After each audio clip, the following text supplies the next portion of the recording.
Please welcome to the stage, Josh Perry.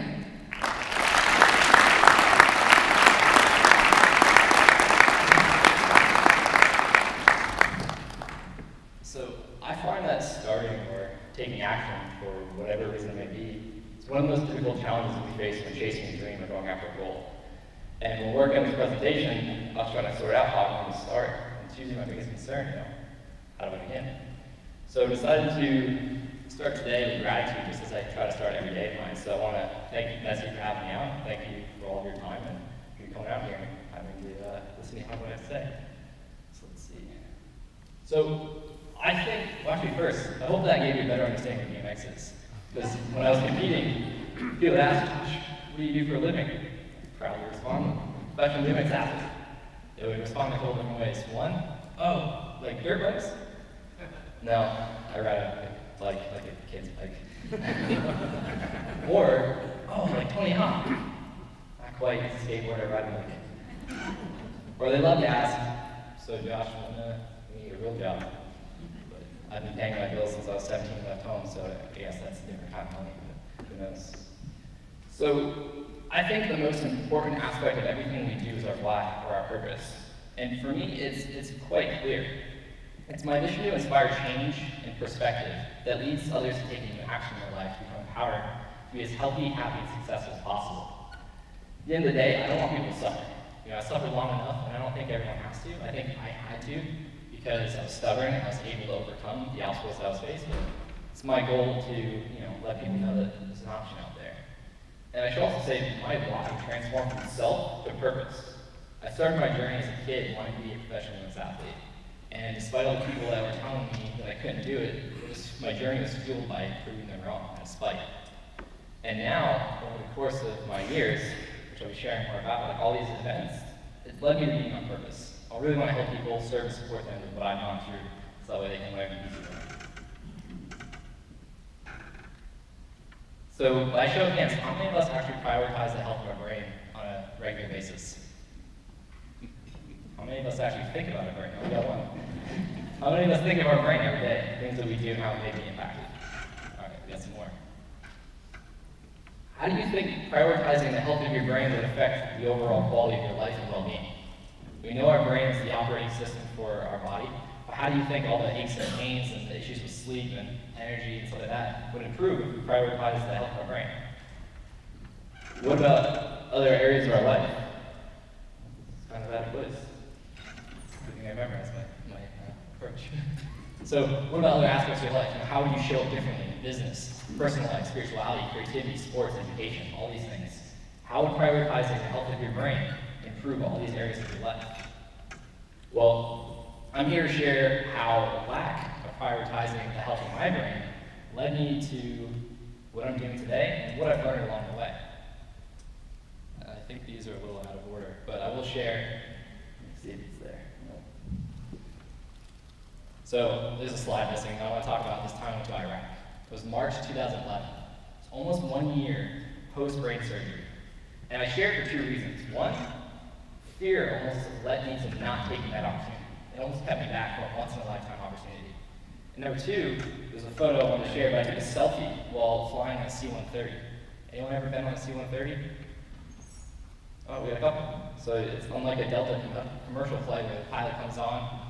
All right, folks, we're going to land in about 20-30 minutes. Bring your seats upright, stow away your tables, and put your carry-on items away. We're going to land over 20-30 minutes. Gradually land.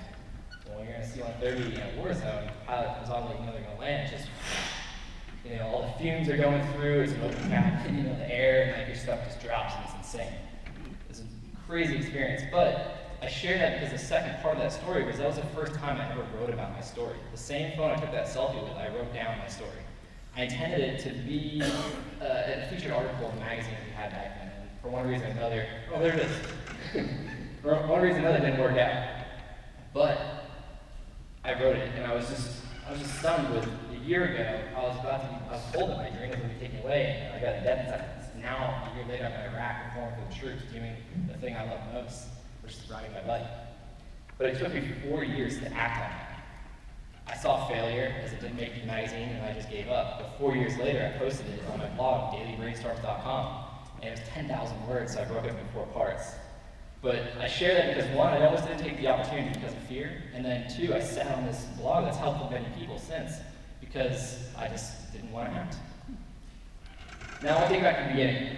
Born and raised in Cape Cod, Massachusetts. And unlike what most people think or assume, no, I didn't come from money. I was born to a working class family that loved and supported me. My younger brother and I, we had different dads, but my dad was still in my life. And that photo on the right, that was the first BMX bike I ever got. My birthday's in November, and that Christmas that year, I got this bike, and Dad surprised me with. And like most kids on the Cape, or in general, I grew up playing school sports. Started with t-ball, moved into Little League, and then basketball by my middle school freshman year, or high school years, and then BMX consumed me by sophomore year. Now at the same time, I've been working for a friend and family in his landscaping business, making really good money, and I decided to go to technical high school to be trained on and off a job, how to run the business and take over the business or have my own one day. And I had a lot of success, making good money as a 16, 17-year-old, and now in my junior year, I moved up into professional leagues. And I'm now using that money to travel the country to compete. And then my boss gave me an ultimatum one day. He said, Josh, I'm excited for you, you're doing well. You're doing well in school and with me.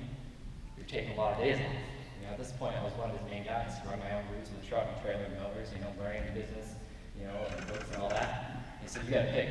Is it gonna be my job that I have for you, or your BMX training? 17-year-old, what am I gonna do? It's a no-brainer, I picked BMX.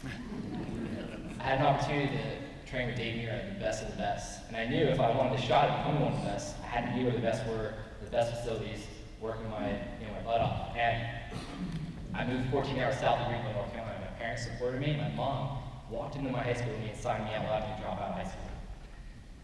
And I can't thank her enough for that, because had I not made that decision, I'd probably be a successful business owner of landscaping and doing what I want, but I'd always wondered what if. And like I said, I had a lot of success. A lot of success meant a lot of freedom. I'm living on my own now. Doing what I want, when I want, eating, drinking, or sleeping, lack thereof, whatever I want. Chasing girls, partying. On the left, first time I met Dave Mirra, about 13 or 14. 15 years later, I'm now friends with him, competitors with him. He's my mentor. I'm riding, training him every day. 4 days later, he had passed away, and I'm so thankful I asked him. Even though I felt super awkward, hey, Dave, you want to take a photo with me? 4 days later, he passed away, and I'm forever grateful for that photo. On the right, I mentioned a lot of success and a lot of freedom. The guy on the left is an Australian BMX rider I looked up to when I was a child and became friends with him, actually rented a room from him in Greenville. That's November 2009, my 21st birthday. The objective, not let Josh go empty-handed from a Long Island iced tea. As you can see, I'm not quite with it. Now, I mentioned a lot of the success and freedom that came with it, so I thought. Over the course of 2009, I've been having these debilitating headaches and migraines that would lead me to throwing me up and losing my vision. And it was a really interesting time in my life because I'm like on top of the world living my dream and I'm suffering.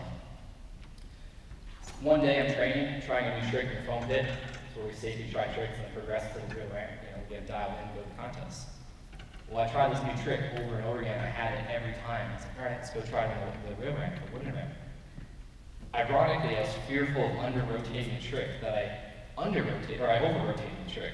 So I was fearful of under-rotating, I over-rotated, fell, hit my head, got knocked out.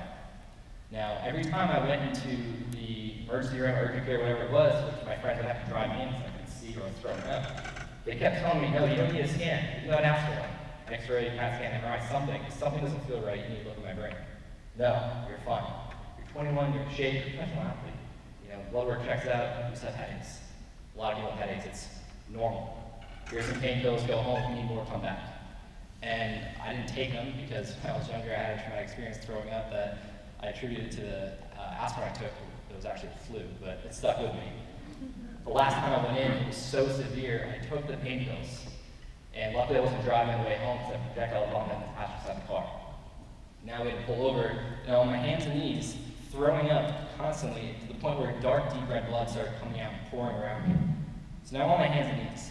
The doctor is telling me I'm fine, yet I'm surrounded by my own blood, literally waiting for something to come out to make sense of what I'm going through. It just, it's hit or miss. One day my vision's fine, my headache's fine. 2 weeks later, I'm like, all right, he said I'm fine. It's just another day in my life. I'll get back to it because I'm, trying to fight for my dream. I'm working really hard for it, and I love it.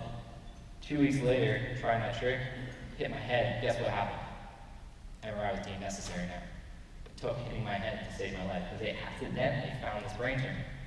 And I'll never forget, the doctor walks in, and I'm sitting there by myself. And I drove myself this day, I could see it was throwing up. It worked out that I could actually drive home safely. And I had the MRI the day before, I'm sitting there by myself just waiting. And I'm just thinking, I hit my head, get an MRI, nothing of it. Doctor walks in, he's got the report, he says, Josh, there's no swelling, there's no bleeding, so that checks out. But there's something in your brain that shouldn't be there. And I'm like, laughed out loud, I asked him, like, what do you mean there's something in the brain? Like, I didn't put anything there, what could possibly be in my brain besides my brain? He goes on to say there's a very large mass taking over the left side of your brain. At this point, we don't know if it's benign or cancerous, but we do know if you want a shot at preserving your life, you have to have surgery immediately. Oh, by the way, you'll probably never ride your bike again. And you'll have a long road to recovery and struggle to get back to daily tasks, the things that we take for granted. Right then and there, everything just shut down for me. You know, I heard cancer, never gonna ride your bike again, you may die. Literally living my dream and some. Everything I visualized, worked on, sacrificed, and just thought about was manifesting in front of me and more. And now it's going to be taken away from me on top of it, I just given a death sentence. And so you know the scene in the movie where the character gets bad news and the ears start ringing and the camera slowly zooms out, it's like the world's caving in? That's how I felt. Mind you, I'm by myself, just turned 21 a few months prior. This is March of 2010. And I'm literally being told my dreams will be taken away from me and I may die. So of course I go to the victim mode. You know, why me? What did I do to deserve this? Am I a bad person? And this sense of embarrassment, like, you know, what did I do? Why? Like, I'm literally there, my dreams took over. And the best way I can explain it was there was a roller coaster of emotions that were going through me that I just felt broken or numb. So I just ran out, despite the nurses and doctor trying to stop me and whatever they were saying. I ran out, tried to call my mom.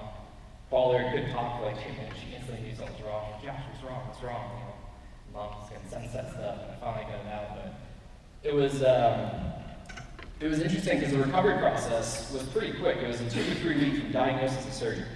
And I did some research and I found Dr. Alan Freeman at Duke University, one of the top neurosurgeons in the world. And I remember meeting with him. He looked at the MRI and the first thing he said was, "Whoa, that guy's big." I was like, "Yeah, tell me about it." But he was really confident he'd get it out, like most great surgeons are. And there was this moment in between that 2 or 3 week period where my fear shifted to motivation to continue living my life, continue living my dream. And I just thought, like, I'm 21, everything I've worked for is happening, and I'm not done. I got so much life to live. You know, I just started focusing on my vision and watching videos of me riding and competing and just, you know, but there's 3 things that helped with that. One, my mom's story battling colon cancer with a smile on her face every step of the way. She gave me the strength and the confidence to get past it. 2, I made a name for myself worldwide in the BMX community. So anyone that heard the news reached out to, you know, say they loved me, they supported me, you know, you got this, Josh, and that really helped motivate me. Because now it's not about me, it's a community around me. Number 3, Lance Armstrong. No matter what your opinion is on him, I know there's a lot of politics around him, but that man beat brain, lung, and testicular cancer to not only get back on the bike and win whatever controversies around that, but to get to that level after what he did. You know, this is another cyclist now. A little different than my kind of riding, but it gave me this sense of hope and motivation and inspiration to move forward and continue. So after 6-hour brain surgery, 75 staples, 16 stitches later, anyone know how long the skull takes to fuse back together? How many weeks? 4. I was back on my bike in 5 weeks. I thought best case scenario, I'm out for a year if I ever ride my bike again. On week 4, I went in for that MRI, despite having 4 titanium screws in my skull, I was good. Doctor suggested another week just to rest and get back on it. Week 5, I got back on the bike, and it was like that childhood moment again, discovering this love for my life, and it was just like, you know, waking up, seeing my brother, my parents, my friends, to be able to move, hear, see, all these things, not be paralyzed or dead. That was like that being reborn moment. But then getting back on my bike was like that childhood feeling all over again. 2 months later, after that week 5, back in England competing and get, I think, 7th or 8th place my first contest back. It was just phenomenal. Now later that year, a friend of mine said, "Josh, I know you like documentaries. You should check this one out." It was about nutrition and health. I was like, all right, I'll check it out. The way they put the information of lifestyle choices and the direct impact on your health, especially your brain health, made so much sense to me that I started making a lot of changes. Started cutting out a lot of things, eating a lot of foods I never thought I'd eat, drinking more water, you know, making small changes, and I was feeling a little bit better. almost 2 years after the brain surgery, this is about October 2012, a routine MRI showed 2 new masses had popped up on the same side of my brain. Dr. Friedman said that it was just a complication of the original tumor wrapping itself around my optic nerve, which made sense while I was losing my vision, but also the main artery in my brain. Now, to not hit either of them because I could have, a stroke and bleed out and become paralyzed, blind, or die in 2 other pages long wrist, he said I couldn't get, all the cells. It wasn't, the risk was too high. So he just suggested radiation. I didn't like the sounds of it, very ignorant to it, but my mom went through it and I didn't like it, so there's got to be a better way.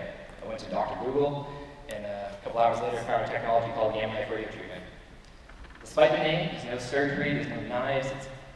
It's a non-invasive outpatient procedure where they use 180 degrees of radio wave beams in a computer to pinpoint the location to treat. A lot of great success rates, and because of that treatment, the 2 tumors shrunk for 4 years, and now become stabilized ever since. And 3 months later, we got rid of that model with the frame. But thankfully, and luckily for me, I get to experience what it feels like to be fully awake and present and have 4 screws drilled into your skull. Of course, they numb the area, but you can still hear, see, and feel the head vibrating, and it's insane. But now it's all computer, all sensor-based, so it's just, it's like an MRI. You lie down and go in, but anyone ever have an MRI? Yeah, so it's loud, it's annoying, it's obnoxious. There's nothing to this, you don't feel anything, you don't hear anything. Because of it, they shrunk, and they've been stable ever since. Now, moving forward, I filmed a video a month after to let people know I wasn't going anywhere. I had a checklist of tricks that hadn't been done before, tricks at certain spots that I was riding in parks that I wanted to get done. A lot of crazy stuff, but I figured what's going to happen? I'm alive, maybe I'll go back to the hospital, broken bone or something, but let's send it. It ended up being the #1 viewed video that year on BMX sites, and it was at the time, my best video of my work that I put out. 2013, I read a book called Brain by Dr. Dave Mirra. It talked a lot about a high-fat, low-carb diet, specifically a ketogenic diet, and how chronic levels of high blood sugar not only leads to obesity and diabetes of all sorts, but how it deteriorates your brain, builds up plaques, brain function goes down, Alzheimer's can happen, other disease risk factors. And that scared the living shit out of me. I was in a fearful state now, not only once, but technically 2 or 3 times the tumors had come back. What can I do to prevent this? I started learning about a thing called epigenetics, the expression of genes one way or another. And I was like, man, maybe I caused this twice. I don't want this to happen again. So I made even more changes. 2014, I went through a health coaching certification program called the Institute for Integrative Nutrition. They allow it online, so like for me, I was traveling and competing still. I was like, all right, let's do this. I want to learn more. I want to learn how to help people. Maybe have a business one day when I'm done riding. I started making more changes. February 2017, a 3rd brain tumor diagnosis happened. 2 new tumors on the right side of my brain now. And they think it's what's called neurofibromatosis, or just a fancy way of saying a genetic disorder that creates spinal cord tumors and brain tumors. But thankfully, I just have 4 brain tumors, and not the spinal cord tumors, because if I did, it'd be a lot of pain. I wouldn't be able to train. I love training now, despite being a professional athlete and never going to the gym before. But I love riding my bike as well. Walking, things we take for granted, probably wouldn't be as pain-free as it is today. And I want you to think about that. I just said, thankfully, I have just the 4 brain tumors. Why is that? Because shit could always be worse. We're alive. You woke up. You have an opportunity to change your tomorrow. Now, with this diagnosis, and them telling me that it's a genetic disorder, I remember epigenetics. Remember, ketosis has this effect on the expression of our genes, and it's been proven in the literature to help a lot of things.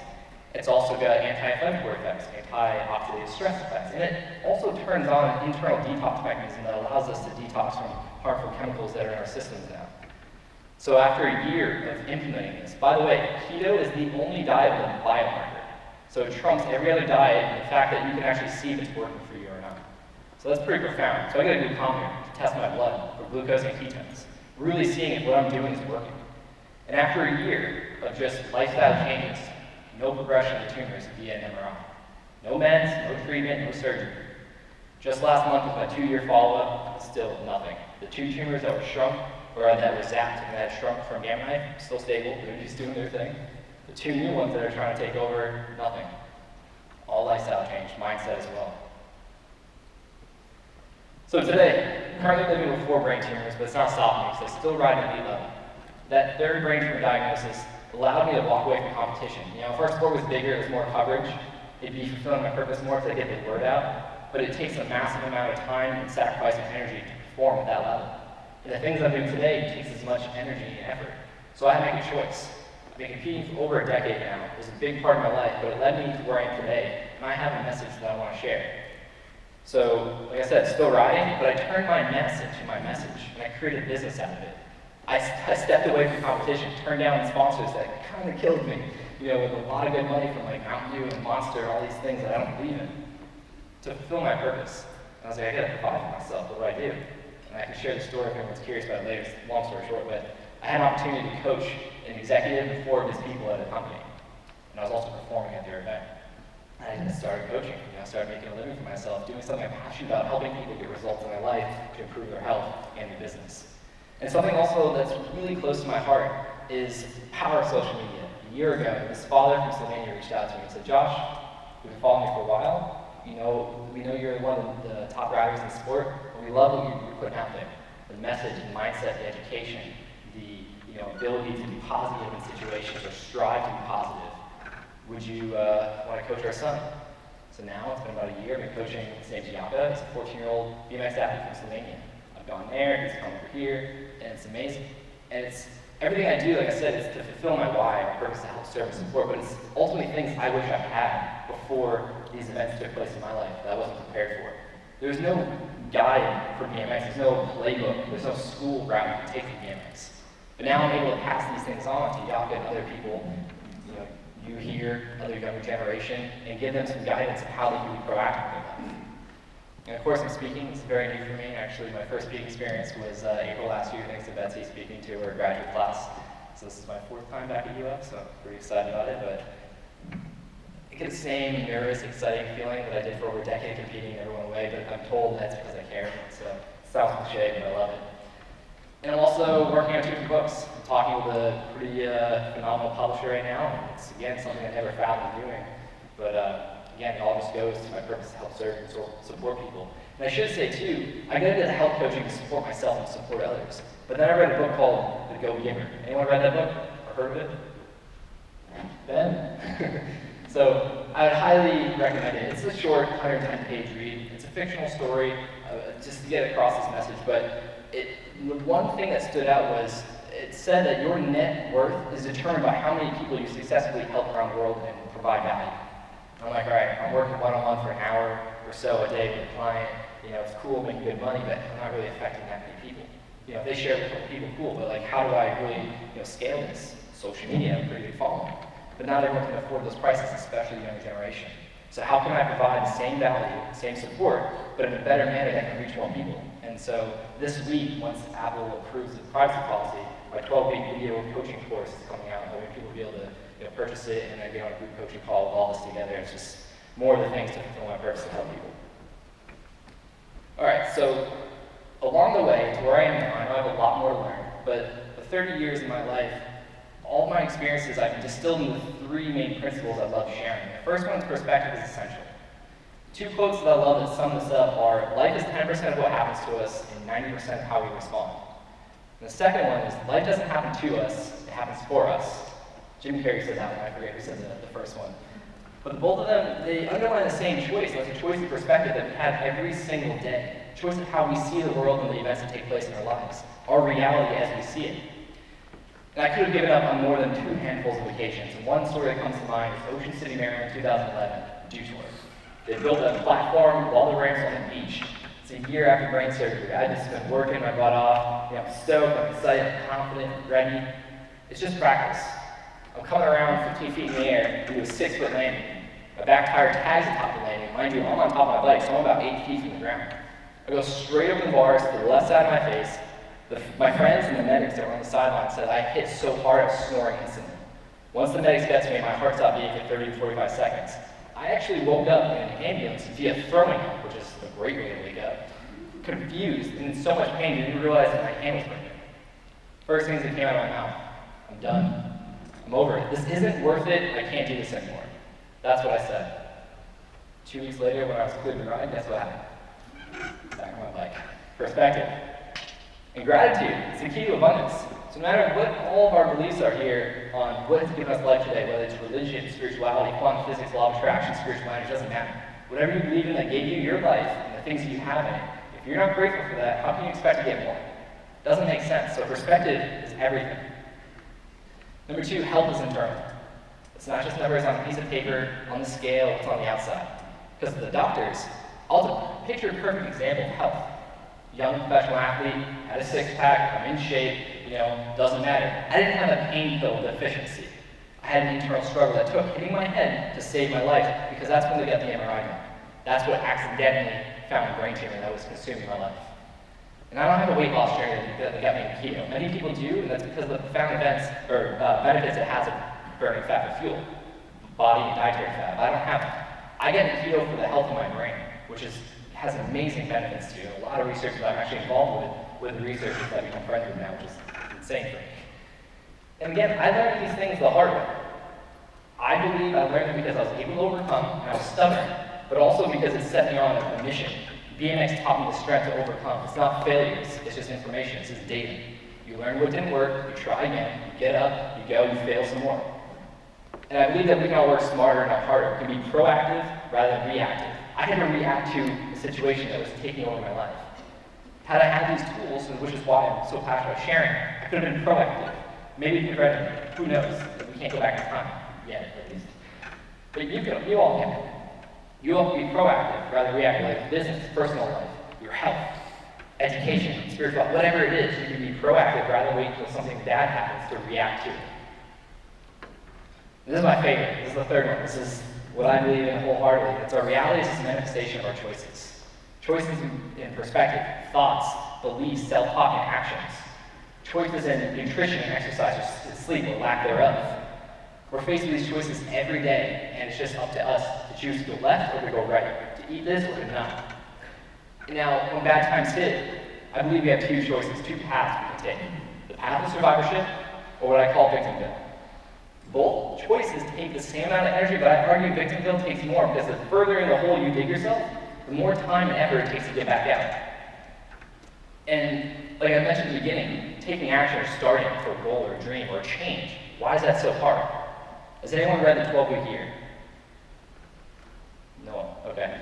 I checked that one out. Beginning of it, the author goes over a U-shaped curve as what's called the emotional cycle change. I'm sure a lot of us can relate to this. Step 1, informed optimism. I'm going to start this business. I got this goal. I'm going to do this dream. Cool, cool. All right. Step 2, informed pessimism. You learn more.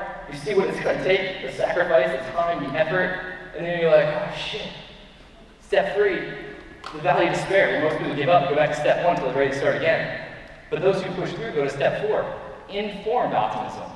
Okay, I got the goal. Let's reverse engineer from where we are now to where we're going to go. What's it going to take? Let's set up a plan. Let's set up an action item plan, tactical action item plan. That's what I do with my clients and what I'm sharing today and what I share all the time. Now you're like, oh, this is good. This is possible. One step at a time. No longer is the destination the goal. There is no destination. It's a journey. You've set the goal as a day in, day out work. I'm sure you can all relate to this in business. You have a goal. Cool. What are you going to do about it? How are you going to focus on it? Now, when it comes to fear, which is really what keeps us back from a lot of things most of the time, there's a method I've learned that I love sharing called the TEAR method. It stands for thoughts, emotions, actions, and results, but I cross that out with reality. And we'll start with emotion. Typically, it's going to be a negative emotion because if we're feeling good, we're happy. If it's not broken, don't fix it. Like, you want to stay happy, keep doing your own. If you're not happy, make a change. And typically, when it's anxiety, fear, stress, worry, or doubt, it goes back to our thoughts. What thoughts are we thinking that are triggering this emotional response? Because that's what's leading our actions, is giving us a result. So go back to your thoughts, change the thoughts, you'll get a new emotional response, a new emotional being. You'll be more inclined to get off the couch or get out of bed, where I've been many times, and go and take new action. You can't help but get a new result in your reality. If you're not happy with it, go back to the drawing board, start over, take new action, continue going. Now I want to ask you 4 questions that look really simple, right? But they can get really complex and deep, especially if you approach this with an open mind and really think about it. Number 1, what do you want in your life? Not your spouse, not your boss, not your kids, not your parents. What do you want in your life? A lot of people are afraid to say what they want for one reason or another. I was afraid to say what I wanted because I didn't think I deserved it. I didn't think I was capable. Fear held me back. But really, what do you want in your life? Number 2, what do you need in your life? We know we need oxygen, food, water, shelter, clothing, and money to pay for all of it. It's obvious.